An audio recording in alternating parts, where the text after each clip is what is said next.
High, আমার কলিজার দুষ্টু বন্ধুরা, কেমন আছো তোমরা? আশা করছি অনেক ভালো আছো। বন্ধুরা, আজকে তোমাদের অনেক সুন্দর একটি গল্প শোনাবো।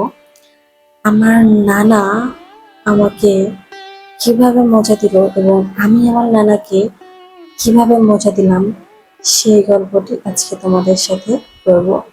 বন্ধুরা, তোমরা গল্পটি শোনার আগে অবশ্যই কানে হেডফোনও লাগিয়ে নেবে অথবা কাছে নেকড়া বা টিস্যু রাখবে।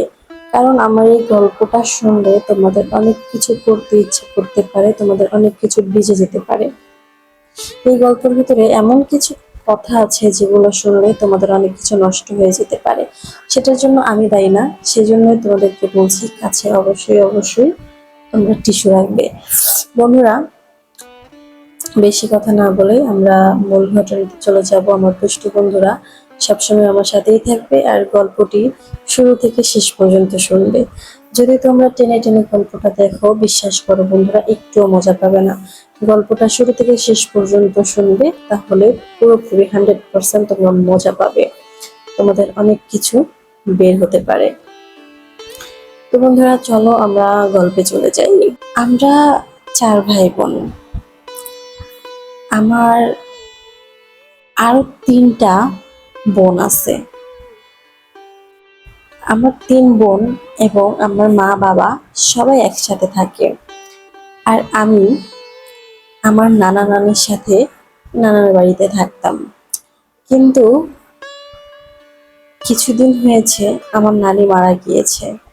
তারপর আমার মা বাবা আসে আমাকে বাড়িতে নিয়ে যাওয়ার জন্য। যেহেতু নানি মারা গেছে, ওখানে আমাকে দেখাশোনা করার মতো কেউ নেই। তখন আমি লেখাপড়া করছিলাম। তো নানা তো আর আমাকে দেখাশোনা করতে পারবে না, এই জন্য আমার মা বাবা চাচ্ছিল যে আমাকে ওনাদের কাছে নিয়ে যাবে। তো তখন আমি মা বাবাকে বলেছিলাম যে নানি তো নেই, নানারও তো দেখাশোনা করার জন্য কাউকে প্রয়োজন। আমি ছোট থেকে নানা নানির কাছে আছি, আর শেষ পর্যন্ত আমি নানা নানির সাথেই থাকবো। নানি নেই তো কি হয়েছে, নানা তো আছে, আমি নানার সাথেই থাকবো। তোমরা চলে যাও, আমি নানার সাথেই থাকবো। আর এই ঘর বাড়ি ছেড়ে আমি অন্য কোথাও গিয়ে থাকতেও পারবো না, কারণ আমি ছোট থেকে এখানেই বড় হয়েছি। তখন আমার মা বাবা আমাকে বললো, আচ্ছা ঠিক আছে, তুমি যেহেতু থাকতে চাচ্ছ, তোমাকে জোর করবো না নিয়ে যাওয়ার জন্য, তুমি থাকো, সমস্যা নেই। তো বন্ধুরা, নানি মারা যায়। তারপর থেকে আমি আর নানা পরিবারে আমরা 2জনই। মা বাবাও চলে যায়, মাঝে মাঝে অবশ্য বাবা আসতো, মা আসতো, আমার ভাই বোনও আসতো, 2-1 দিন করে থেকে চলে যেত। তো এভাবে দিব্যি আমাদের দিনকাল কাটছিল। তো একদিন আমার নানা, সে নিজে রান্না করে আমাকে খাওয়াতো। একদিন আমি রান্নাঘরে গেলাম, তখন আমার নানা রান্না করছিল। তো তখন আমি পেছন থেকে গিয়ে আমার নানাকে জড়িয়ে ধরি আর নানাকে বলি, কি করছো নানা, কি রান্না করছো? তখন নানা আমাকে বলে, আয় সামনে এসে দেখ আমি কি রান্না করছি, শিখে নে, শ্বশুর বাড়ি যখন যাবি তখন তো রান্না করতে হবে। তখন আমি আমার নানাকে বললাম, নানা আমি তোমাকে ছেড়ে কখনোই যাব না। তখন আমার নানা আমাকে বললো, তাই সারা জীবন থাকবি আমার সাথে? আমিও বললাম, হ্যাঁ তোমার সাথে আমি সারা জীবন থাকবো। তখন আমাকে বলল, ঠিক আছে আয় আয় সামনে রান্নাগুলো দেখে আয়। তো তখন আমি সামনে গেলাম, নানা রান্না করছিল আর আমি দেখছিলাম। এক পর্যায়ে রান্না বান্না শেষ হয়ে যায়। শেষ হওয়ার পরে খাবার নিয়ে আমরা ঘরে চলে যাই এবং আমি আর আমার নানা একসাথে খাওয়া দাওয়া করি। খাওয়া দাওয়া শেষ করে আমার নানা তার রুমে চলে যায় এবং আমি আমার রুমে চলে আসি। আসার পরে আমার ঘুম ঘুম ভাব, এমন অবস্থায় আমার কানে একটা শব্দ চলে আসে। সেই শব্দটা শুনে আমি খাটের উপর থেকে আস্তে আস্তে নিচে নামি এবং দরজা খুলে পাশের ঘরের দিকে যাই। পাশের ঘরটাই ছিল আমার নানার। আমার নানার ঘরের দরজাটা খোলাই ছিল, কিন্তু দরজাতে পর্দা দেওয়া ছিল। পর্দার ফাঁকা দিয়ে আমি উঁকি দিলাম এবং যা দৃশ্য দেখলাম বন্ধুরা, দেখার পর আমি ঠিক থাকতে পারছিলাম না। বন্ধুরা, আমার নানা নিজে নিজে হাত দিয়ে লাড়াচাড়া করছিল এবং শব্দ করছিল। আমার নানাকে এই অবস্থায় দেখে বন্ধুরা তোমাদেরকে কি বলবো, আমার যেন কেমন লাগছিল, কি যেন ইচ্ছে করছিল। বন্ধুরা তোমাদেরকে কি বলবো, আমি ওখানে দাঁড়িয়ে থাকতে পারছিলাম না, আমার এতটা খারাপ লাগছিল। মন চাচ্ছিল যে আমি এখনই আমার নানার কাছে চলে যাই এবং সে যেটা করছে সেটা না করিয়ে অন্য কিছু করাই। বন্ধুরা তোমরা তো বুঝতেই পারছো আমি কি বলতে চাচ্ছি, আমার কলেজের দুষ্টু বন্ধুরা। তো এক পর্যায়ে আমি ওখানে দাঁড়িয়ে না থাকতে পেরে নিজের রুমে চলে আসি এবং গোসলখানায় ঢুকে ঝর্ণাটা ছেড়ে 1 ঘন্টা ঝর্ণার নিচে দাঁড়িয়ে থাকি, কারণ আমার সবকিছু গরম হয়ে গিয়েছিল। নিজেকে ঠান্ডা করার চেষ্টা করছিলাম। তারপর আমি গোসলখানা থেকে বের হয়ে ফ্রেশ হয়ে চুল টুল বেঁধে জামা কাপড় পরে নিজের খাটে চলে যাই এবং শুয়ে শুয়ে শুধু সেই কথাটাই ভাবছিলাম যে আমার নানা কি করছিল এগুলো। যেভাবেই হোক আমি আমার নানাকে কাছে পেতে চাই, অনেক কাছে পেতে চাই। তো এক পর্যায়ে আমি সেদিন ঘুম ঘুম ভাবই ছিল, আমার চোখে অনেক ঘুম ছিল। তখন আমার কানে শব্দ এলো যেন কি আমার ঘরে ঢুকছে। তখন আমি চোখ খুলতেই চাইলাম, তখন আবার আমার ভাবনায় এলো যে না, চোখ বন্ধ করে থাকবো, দেখি কি হয়। নানা কি আমার ঘরে আসছে, আর নানা এত রাতে আমার ঘরে এসেই বা কি করবে। আমি চোখ বন্ধ করেছিলাম ঘুমের ভাব ধরে। তো আমার নানা আমার ঘরে আসে, এসে আমার খাটের পাশে বসে বসে আমার দিকে মনে হচ্ছিল যে অনেকক্ষণ তাকিয়েছিল। আমার দিকে তাকিয়ে তাকিয়ে নানা নিজের হাত দিয়ে আবারও নাড়াচাড়া করছিল এবং খুবই আস্তে আস্তে শব্দ করছিল আর আমার দিকে তাকিয়েছিল। এটা আমি বুঝতে পারছিলাম। এক পর্যায়ে মনে হয় আমার নানার হয়ে গিয়েছিল, এই জন্য আমার নানা আমার ঘর থেকে বের হয়ে চলে যায়।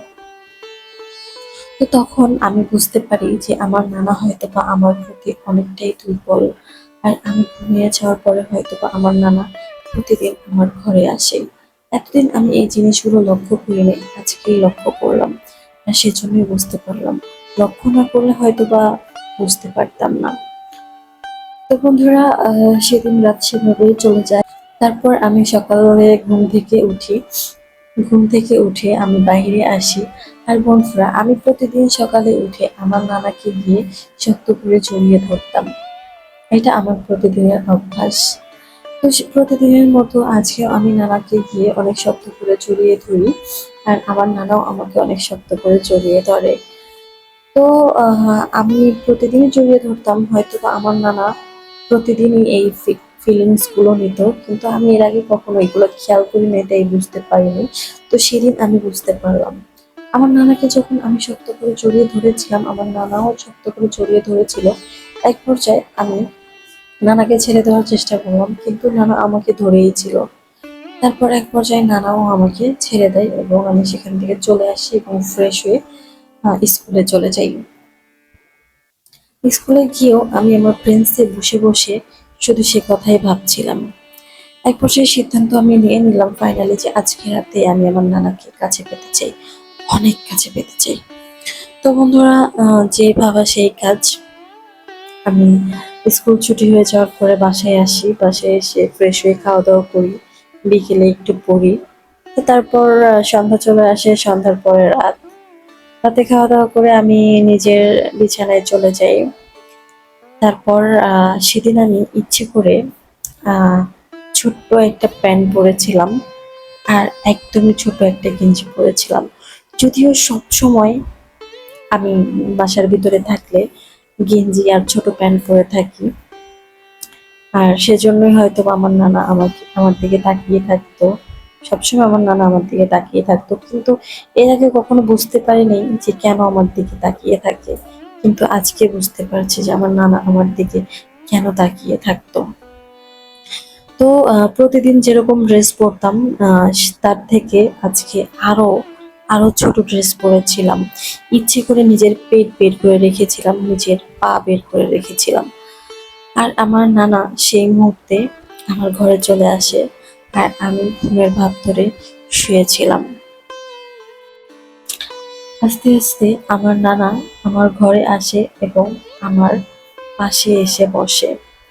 বসে বসে সেই দিনের মতো হাত দিয়ে নাড়াচাড়া করছিল আর আস্তে আস্তে শব্দ করছিল। সেই মুহূর্তে আমি আমার চোখটা খুলে বসে পড়ি। নানাও হাতটা সরিয়ে থুতুমুতু খেয়ে যায়, কি বলবে না বলবে ভেবে পাচ্ছিল না। তখন আমি আমার নানাকে বললাম, নানা, আজ থেকে তোমার হাত দিয়ে কিছু করতে হবে না, যা কিছু করার আমার সাথে করবে।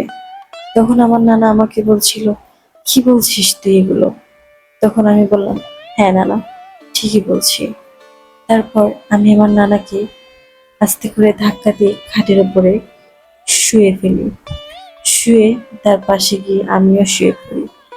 তারপর বন্ধুরা, আমার নানা আমার অনেক কাছে চলে আসে, আমাকে অনেক আদর করে আর অনেক ভালোবাসে।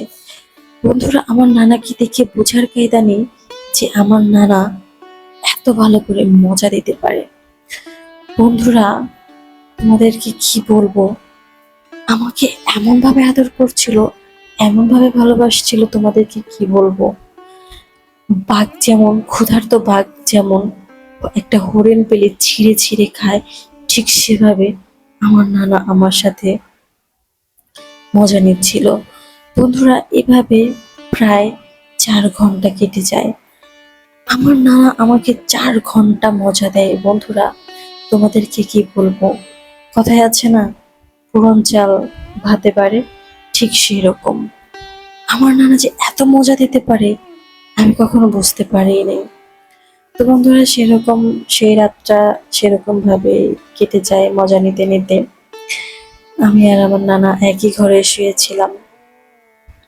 তো তারপর থেকে আমরা একসাথেই ঘুমাতাম।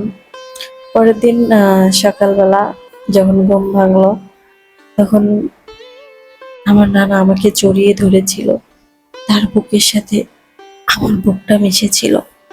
আমরা অনেক কাছাকাছি ছিলাম বন্ধুরা। তো তারপর ঘুম যখন ভেঙে গেল, আমি আমার নানাকে জড়িয়েই ধরেছিলাম। তখন আমি আমার নানাকে বললাম, আচ্ছা নানা, যখন নানি বেঁচে ছিল, তুমিও কি তোমার নানি তুমি কি আমার নানির সাথে আমার মতো মজা দিতে? তো যখন সকালে আমি ঘুম থেকে উঠলাম, ঘুম ভাঙার পরে দেখি আমার নানা আমাকে জড়িয়ে ধরে আছে, তার বুকের সাথে আমার বুকটা মিশে আছে। আমরা অনেক কাছাকাছি ছিলাম বন্ধুরা, তোমাদেরকে কি বলবো, এতটা কাছাকাছি, এতটা কাছাকাছি। তো বন্ধুরা, এক পর্যায়ে আমার নানারও ঘুম ভেঙে যায়। তখন আমি আমার নানাকে প্রশ্ন করি, আচ্ছা নানা, তুমি সারা রাত আমাকে যেভাবে মজা দিলে, আমার নানিকেও কি সেভাবে মজা দিতে? তখন আমার নানা আমাকে বলল, তোর নানিকে এমন মজা দিতাম, এমন মজা দিতাম, তোর নানি তো আমার পা পা ধরে ফেলতো। তোর নানি আমার মজা নিতেই পারতো না, তোর নানিকে আমি এত মজা দিতাম। তখন আমি আমার নানাকে বললাম, হ্যাঁ নানা, আমি সেটা বিশ্বাস করি, কারণ তুমি আমাকে যে মজা দিয়েছো নানা, তোমাকে কি বলবো, আমার অনেক ভালো লাগছে নানা। তুমি আমাকে এরকম ভাবে প্রতিদিন মজা দিবে, প্রতিদিন আদর করবে। আর আমি কখনোই বিয়ে করব না, আমি সারা জীবন তোমার সাথে থাকবো, তোমাকে ছেড়ে আমি যেতে পারবো না। তখন আমার নানা আমাকে বলল, হ্যাঁ, তোকে আমি সারা জীবন আমার কাছে রেখে দেব, তোকে সারা জীবন আমি এভাবে আদর করবো, ভালোবাসবো। তো বন্ধুরা, এভাবেই নানা নাতির সংসার খুবই ভালোভাবে যাচ্ছিল। তো এভাবে আমার গল্পটি শেষ হয়ে গেল। আমার গল্পটি কেমন লেগেছে অবশ্যই অবশ্যই তোমরা কমেন্ট করে জানাবে, আর লাইক কমেন্ট শেয়ার করে সব সময় আমার কলিজার বন্ধুরা আমার পাশেই থাকবে। আর তোমরা আমাকে যে পরিমাণে সাপোর্ট দিয়েছো, এই পরিমাণে সাপোর্ট যদি তোমরা আমাকে দিতেই থাকো, অবশ্যই অবশ্যই সামনে তোমাদেরকে আরো মজাদার মজাদার ভালো ভালো গল্প দিব। আর তোমরা আসলে কি ধরনের গল্প শুনতে চাও সেটা আমাকে কমেন্ট করে জানিয়ে দিবা। আমি অবশ্যই আমার দুষ্টু বন্ধুদেরকে ঠিক সে ধরনের গল্পই উপহার দিব। তো বন্ধুরা, তোমাদের কারো লাইফে যদি এরকম কোনো ঘটনা ঘটে থাকে অবশ্যই সেটা আমাকে এসএমএস এর মাধ্যমে লিখে পাঠিয়ে দিবে অথবা ইমেল করে পাঠিয়ে দিবে। তো বন্ধুরা, ভালো থেকো, টাটা।